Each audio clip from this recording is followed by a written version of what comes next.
여러분은 예수님을 어떤 분으로 알고 계십니까? 또 어떤 분으로 고백하고 있습니까? 세상의 종교와 기독교의 차이점이 무엇일까요? 그것은 2000년 전에 이 땅에 오신 예수님을 누구로 고백하는가, 이 차이가 있습니다. 유대교는 여호와를 유일신으로 믿으며 율법을 지킴으로 의에 이르려고 합니다.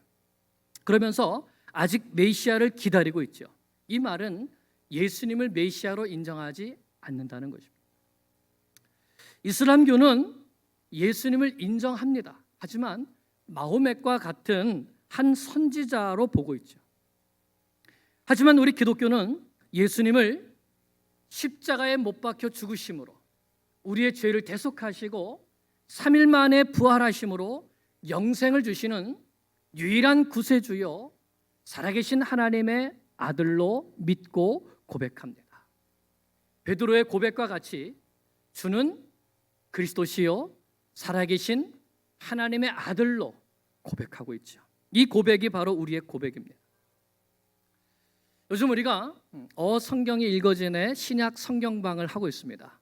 무려 123명의 우리 성도님들이 한국어로 영어로 열심히 신약을 배우고 있습니다.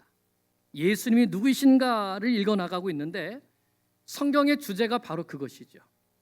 예수님이 누구이신가를 분명히 가르쳐줌을 통하여서 영생을 얻게 하는 것입니다. 예수님께서 직접 말씀하셨습니다. 너희가 성경에서 영생을 얻는 줄 생각하고 성경을 연구하거니와 이 성경이 곧 누구에 대하여서? 내게 대하여, 예수님께 대하여서 증언하는 것이라 말씀하셨습니다. 오늘 말씀은 예수님이 누구이신가를 분명하게 가르쳐 주시는 말씀입니다. 우리가 이 말씀을 통해서 예수님을 바로 알고 바로 믿고 바로 증거하는 진실한 그리스도인으로 살아갈 수 있기를 간절히 기도합니다. 첫째로 예수님은 누구이신가? 예수님은 만물의 창조주이십니다. 만물의 창조주이시기 때문에 만물의 주인이시죠. 이제 오늘 21장부터 시작되는 이 말씀은 예수님께서 십자가에 달려 죽으시고 부활하시는 이 공생애의 마지막 일주일을 기록하고 있습니다. 그 가운데 첫째 날 월요일에 일어난 사건을 기록한 것이 오늘 본문 말씀입니다. 20장 19절을 보면 예수님께서 예루살렘으로 올라가실 때에 이미 많은 무리들이 예수님을 따르고 있었습니다. 왜냐하면 이번 6월절에 예수님이 예루살렘에 올라가시면 이제 왕이 되셔서 이스라엘 나라를 새롭게 하시고 로마를 정복하실 것으로 생각했기 때문입니다. 이런 상황 속에서 예수님은 자신이 누구이신가를 분명히 가르쳐 주시기 위하여서 성경에 예언되어진 메시아의 예언 가운데 한 가지를 성취해 주십니다. 1절에서 3절 말씀 같이 보겠습니다. 시작. 그들이 예루살렘에 가까이 가서 감람산 벳바게에 이르렀을 때에 예수께서 두 제자를 보내시며 이르시되 너희는 맞은편 마을로 가라. 그리하면 곧 매인 나귀와 나귀 새끼가 함께 있는 것을 보리니 풀어 내게로 끌고 오라. 만일 누가 무슨 말을 하거든 주가 쓰시겠다 하라. 그리하면 즉시 보내리라 하시니 아멘. 이 벳바게라고 하는 이 마을은 예루살렘에서 한 1마일이 조금 넘는 곳에 위치한 감람산 산기슭에 위치한 마을입니다. 이제 예수님께서 예루살렘에 거의 다 도착하신 것이죠. 예수님은 그곳에서 두 제자에게 맞은편 마을로 가서 매여 있는 나귀와 나귀 새끼를 풀어서 끌고 오라고 하셨습니다. 만일 누가 왜 주인도 아니면서 이 나귀를 가져가려고 하냐라고 말하면 뭐라고 대답하라고요? 주가 쓰시겠다 이렇게 대답하라고 말씀하십니다. 그러면 나귀들을 즉시 보내줄 것이라고 말씀하신 것이죠. 이 말씀은 5절 말씀에 나오는 바와 같이 스가랴 9장 9절에 기록된 메시아 예언에 대한 말씀입니다. 스가랴 9장 9절을 보면 시온에 따라 크게 기뻐할지어다. 예루살렘에 따라 즐거이 부를지어다. 보라, 내 왕이 내게 임하시나니. 시온 곧 예루살렘에 왕이 임하시는데 그는 공의로우시며 구원을 베푸시며 겸손하여서 나귀를 타시나니 나귀의 작은 것 곧 나귀 새끼니라. 이렇게 예언이 되어졌습니다. 즉 하나님께서 보내시는 메시아 왕은 무엇을 타고 예루살렘으로 들어오신다고요? 나귀 새끼를 타고 들어오신다고 이미 예언되어 있는 것입니다. 여기서 중요한 것은 주가 쓰시겠다는 이 말씀입니다. 예수님이 누구이신가? 예수님이 자신을 주로 표현하고 있습니다. 이 주라는 말씀이 무슨 뜻인가? 이 주라는 말은 구약에서 여호와 하나님을 지칭하는 말이었습니다. 그런데 이 하나님을 지칭하는 이 여호와라는 이 하나님의 이름이 너무나도 거룩하다 보니까 유대인들은 여호와를 발음하지 않습니다. 그 대신 아도나이라는 주로 표현을 했죠. 그래서 구약에서 말씀하는 이 주라고 하는 것은 여호와 하나님, 즉 스스로 계시는 하나님이시며 온 우주 만물을 창조하시고 다스리시는 분을 말씀합니다. 모든 만물과 모든 생명의 주인이신 것이죠. 그런데 바로 예수님께서 내가 바로 그 주, 내가 바로 창조주 하나님이라고 말씀하시는 것입니다. 사도 요한은 이것을 정확하게 알고 있었습니다. 그래서 요한복음 복음서를 시작할 때 이렇게 말씀하시죠. 태초에 말씀이 계시니라. 이 말씀이 하나님과 함께 계셨으니 말씀은 곧 하나님이시니라. 그가 태초에 하나님과 함께 계셨고 만물이 그로 말미암아 지은 바 되었으니 지은 것이 하나도 그가 없이는 된 것이 없느니라. 즉 말씀이신 예수님께서 곧 창조주 하나님이신 것을 요한은 그의 복음서 처음부터 선포해내고 있는 것입니다. 예수님이 만물의 창조주이십니다. 그러므로 예수님은 이 세상에 존재하는 모든 것, 존재하는 모든 생명의 주인이시기 때문에 이 모든 것들을 자신의 마음대로 사용하실 수 있는 권리가 있습니다. 여러분이 볼펜을 하나 샀다고 생각해 보십시오. 그러면 이 볼펜을 마음대로 사용할 수 있는 권리가 누구에게 있습니까? 나에게 있죠. 마찬가지로 온 천지 만물을 창조하시고 생명을 주신 분이 온 천지 만물을 다스리시고 마음대로 쓰실 수 있는 권리가 있으신 것입니다. 이 세상에는 두 종류의 사람이 있습니다. 예수님이 만물의 창조주이시라는 이 진리를 인정하는 사람과 그렇지 않은 사람입니다. 이 진리를 인정하는 사람은 어떻게 살아가는가? 예수님의 말씀에 순종하면서 나의 주인 되신 예수님의 말씀에 순종하면서 내 모든 것을 예수님의 것으로 인정하며 모든 것을 주님께 드리는 삶을 살아갑니다. 오늘 말씀에 보면 예수님의 명령을 받은 두 제자가 어떻게 합니까? 6절에 보면 제자들이 가서 예수께서 명하신 대로 하여 주인 대신 주 대신 예수님께서 명령하신 대로 그대로 순종하는 삶을 살아가는 것이죠. 이것이 예수님을 주로 인정하는 사람의 특징입니다. 예수님께서 말씀하신 대로 순종하며 갔습니다. 나귀 주인에게 나귀를 풀어오려고 할 때 나귀 주인이 말하니까 예수님께서 말씀하신 대로 주가 쓰시겠다 말하죠. 그랬을 때에 모든 것이 주님의 뜻대로 주님께서 말씀하신 대로 이루어지는 것을 경험하게 됩니다. 나귀 주인도 마찬가지죠. 그는 주 대신 예수님께서 자기 나귀와 나귀 새끼를 쓰시겠다고 했을 때에 아무 말도 하지 않고 내어드렸습니다. 이것은 예수님을 주로 인정하는 사람의 특징인 것이죠. 여러분은 예수님을 내 인생의 주로 인정하면서 살아가고 계십니까? 아멘입니다. 그렇다면 우리도 예수님의 말씀에 순종하고 또한 예수님께 나의 모든 것을 다 드리는 삶을 살아가야 합니다. 여러분, 내 인생이 나의 것입니까? 주님의 것입니까? 주님의 것입니다. 내 인생이 주님의 것이라는 말은 나의 생명도, 나의 시간도, 내가 가지고 있는 모든 재물도, 또 내가 무언가 잘 할 수 있는 재능도 다 주님의 것이라는 뜻이죠. 그러므로 나의 생명과 물질과 재능 이 모든 것이 주님의 것이니 이 모든 것으로 주님께 영광을 돌리며 살아가야 한다는 것입니다. 이것이 예수님을 주로 모시는 사람의 삶입니다. 그런데 고린도 교회의 성도들은 그런 삶을 살지 않았습니다. 예수 믿고 구원받아 죄에서 자유를 얻게 되었으니까 이제는 내 마음대로 살아도 된다 하는 사람들이 있었습니다. 성도들의 곁에 있는 형제들이 배가 고프건 말건 자기들끼리 모여서 좋은 음식을 배불리 먹었습니다. 심지어는 그것이 우상에게 바쳐진 제물이었는데도 아랑곳하지 않고 맛있다면서 먹었습니다. 여러분, 요즘에 사람들이 얼마나 맛집을 좋아합니까?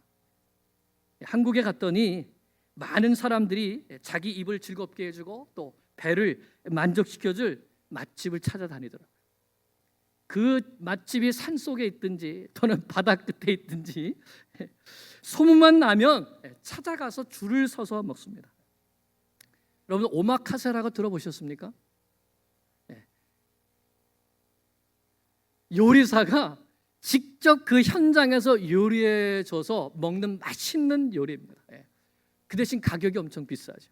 하지만 맛만 있다고 하면은 예약이 한 달, 두 달 뒤로 밀려져 있을 정도로 그렇게 많은 사람들이 찾습니다.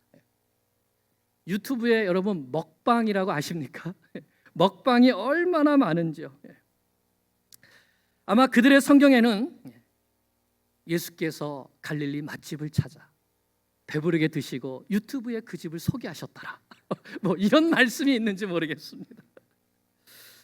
어쨌든 고린도 교회 성도들이 그랬고요. 뿐만 아니라 이 고린도 교회 성도들 가운데 이 아프로디테 신전에서 벌어지는 음란한 이 제사 의식에 아무렇지도 않게 참여하면서 음행하는 사람들도 있었다는 것입니다. 이렇게 예수 믿는다고 하면서 예수 안에서 나는 자유하다, 나는 무엇이든지 할 수 있다, 내 죄는 이미 사함받았다라고 하면서 온갖 사치와 향락과 음행을 일삼는 그런 사람들이 있었다는 것입니다. 그래서 사도 바울이 그들을 책망합니다. 고린도전서 6장 19절 20절 말씀을 보면 우리 함께 읽어보겠습니다. 너희 몸은 너희가 하나님께로부터 받은 바 너희 가운데 계신 성령의 전인 줄을 알지 못하느냐. 너희는 너희 자신의 것이 아니라 값으로 산 것이 되었으니 그런즉 너희 몸으로 하나님께 영광을 돌리라. 우리의 몸은 누구의 것이 아니라고요? 내 것이 아니다. 누구의 것이라고요? 주님의 것이다. 왜요? 값으로 사셨다. 무슨 값을 주고 사셨습니까? 그렇습니다. 십자가의 보혈 피값을 주고 사셨다는 것이죠. 그래서 너희는 예수님의 사람이기 때문에 너희는 이 세상 사람들처럼 먹다 죽는 인생이 되면 안 된다는 것입니다. 이제는 너희 몸으로 하나님께 영광을 돌리는 삶을 살아야 한다는 것입니다. 이렇게 강력하게 책망하고 권면한 것이죠. 그러면 어떻게 살아가는 것이 하나님께 영광을 올려드리는 삶을 사는 것입니까? 로마서 12장 1절 2절에 이렇게 말씀합니다. 그러므로 형제들아 내가 하나님의 모든 자비하심으로 너희를 권하노니 너희 몸을 하나님이 기뻐하시는 거룩한 산 제물로 드리라. 이는 너희가 드릴 영적 예배니라. 너희는 이 세대를 본받지 말고 오직 마음을 새롭게 함으로 변화를 받아 하나님의 선하시고 기뻐하시고 온전하신 뜻이 무엇인지 분별하도록 하라 말씀했습니다. 그러니까 어떻게 하는 것이 하나님께 영광 올려드리는 삶인가? 첫째는 우리의 몸과 마음을 거룩하게 하는 것입니다. 우리를 더럽게 하는 음행, 사치, 방탕함, 술취함, 욕하고 속이고 거짓말하는 이 모든 죄를 미워하고 버리는 것입니다. 예수님을 닮은 거룩한 사람으로 되어지는 것이죠. 둘째는 하나님의 선하시고 기뻐하시고 온전하신 뜻이 무엇인지를 분별하면서 그 뜻에 순종하며 살아가는 것입니다. 그것은 바로 하나님을 사랑하고 하나님만 예배하는 삶이죠. 내 이웃을 내 몸과 같이 사랑하며 이웃을 섬기고 땅끝까지 복음의 증인이 되어서 복음을 전파하며 살아가는 것입니다. 이것이 하나님께 영광을 돌리는 삶입니다. 우리가 예수님의 주되심을 인정하며 하나님의 뜻을 따라 내 몸은 내 것이 아니니 하나님의 거룩한 자녀가 되어서 십자가의 복음의 증인으로 살다가 주님 앞에 설 수 있게 되기를 간절히 축원합니다. 첫째로 예수님은 만물의 창조주이십니다. 둘째로 예수님은 만왕의 왕이십니다. 예수님께서 예루살렘으로 들어가실 때 무엇을 타고 가셨다고요?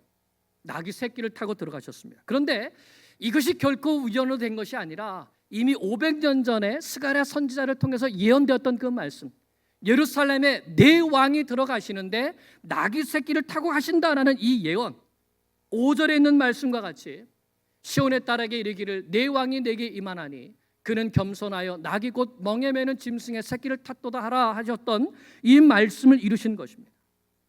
곧 하나님께서 보내시는 메시아 왕은 나귀 새끼를 타고 시온 예루살렘에 임하신다는 것입니다. 예수님께서 이 예언을 성취해 주심을 통하여서 스스로 메시아 왕 되신 것을 나타내 주셨습니다. 그러면 우리 이 예수님은 어떤 왕으로 오셨습니까? 첫째로 예수님은 겸손의 왕으로 오셨습니다. 5절에서 메시아 왕은 겸손하여 나귀 새끼를 탄다고 했습니다. 7절에 보면 제자들이 나귀와 나귀 새끼를 끌고 왔을 때에 예수님께서 그 나귀를 타시죠. 그리고 예루살렘에 들어가십니다. 여러분, 이 세상의 왕들 가운데 나귀 새끼를 타고 다니는 왕은 없습니다. 로마의 황제든지 또는 알렉산더나 나폴레옹 다 말을 타고 다녔지, 그것도 희고 멋진 말을 타고 다녔지 나귀를 타고 다니지 않았습니다. 무엇보다 어떤 사람이 한 나라의 왕으로 등극할 때는 가장 화려하고 영광스러운 모습으로 성에 들어갑니다. 지금 앞에 있는 사진이 2023년에 영국의 찰스 3세, 이 왕위의 3세가 대관식하는 모습입니다. 보면 어떻습니까? 근위병들의 호위를 받으면서 무슨 마차를 타요? 황금 마차를 타고 저렇게, 그리고 머리에는 왕관을 쓰고 행진을 합니다. 그런데 우리 예수님은 가장 보잘것없는 모습으로 왕관도 쓰시지 않은 채 왕의 도성인 예루살렘에 나귀 새끼를 타고 들어가셨다는 것이죠. 그 이유가 무엇 때문이라고요? 예수님은 겸손의 왕이시기 때문에, 겸손하시기 때문에. 예수님은 겸손의 왕이십니다. 그렇기 때문에 예수님이 겸손하시기 때문에 누구든지 예수님께 나아갈 수 있고 언제든지 예수님을 만날 수 있었던 것입니다. 누구든지 이 겸손의 왕의 손길을 받을 수 있었던 것이죠. 겸손의 왕이신 예수님은 나병 환자의 몸에도 손을 대어서 고쳐 주셨습니다. 누구든지 왕의 옷자락을 만질 수 있어서 18년 동안이나 혈루병으로 고생하던 여인도 예수님의 옷자락을 만지고 고침을 받았습니다. 세리와 창기도 왕과 함께 식사할 수 있었습니다. 세리마태도 키가 작은 삭개오도 예수님을 만나고 변화되었습니다. 귀신 들린 자들도 이방인들도 누구든지 예수님을 만날 수 있었습니다. 예수님은 겸손의 왕이시기 때문인 것이죠. 둘째로 만왕의 왕이신 예수님은 구원의 왕이십니다. 예수님의 겸손의 극치가 무엇이죠? 그것은 바로 십자가입니다. 사람들이 조롱하고 멸시하고 그 얼굴에 침을 뱉었지만 예수님은 참고 견디시면서 우리를 구원하시기 위하여서 십자가 위에서 보배로운 피를 흘려 주셨습니다. 그 피가 우리의 모든 죄를 대속하는 어린 양 예수 그리스도의 피인 것이죠. 누구든지 이 예수님을 구주로 영접하면 구원을 받고 새로운 생명을 얻을 수 있도록 겸손의 예수님께서 십자가 위에 달려 죽으셨기 때문에 이 구원의 새로운 살 길이 열리게 된 것입니다. 오늘 예수님께서 예루살렘에 입성하실 때에 수많은 사람들이 예수님을 환영했습니다. 8절부터 보면 나귀를 타고 오시는 예수님 앞에 사람들이 그들의 겉옷을 길에 펴고, 또 어떤 사람들은 종려나무 가지를 베어서 길에 펴고, 또 어떤 사람들 그 나무 가지를 흔들면서 많은 사람들이 예수님의 앞에서 또 뒤에서 큰 소리로 외쳤습니다. 뭐라고 외쳤습니까? 호산나 다윗의 자손이여, 찬송하리로다 주의 이름으로 오시는 이여, 가장 높은 곳에서 호산나, 이렇게 외쳤습니다. 여러분, 호산나가 무슨 뜻입니까? 호산나라는 말은 우리를 구원하소서라는 뜻입니다. 우리를 구원하소서. 예수님을 다윗의 자손으로 외치면서 우리를 구원해 달라고 한 것이죠. 10절을 보면 온 성이 소동할 정도로 많은 사람들이 예수님께 우리를 구원하소서 호산나 외치면서 예수님을 환영하고 영접했다는 것입니다.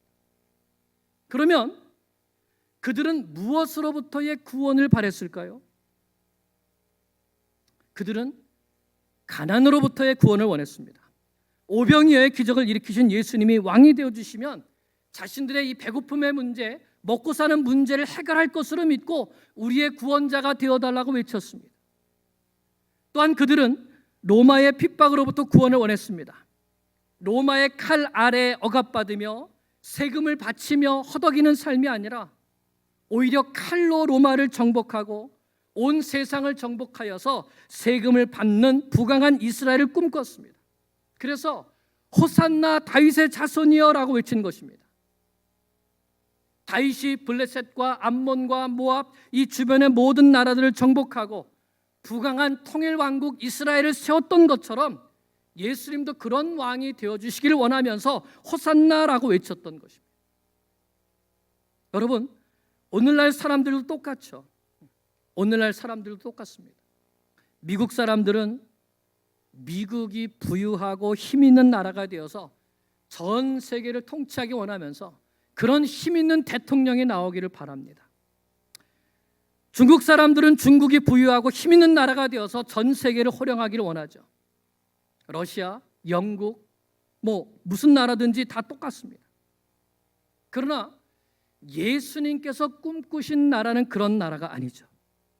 예수님은 모든 사람들이 죄로부터 구원받고 메시아이신 예수님의 통치를 받아서 평화와 사랑 가운데 살아가는 나라를 꿈꾸십니다.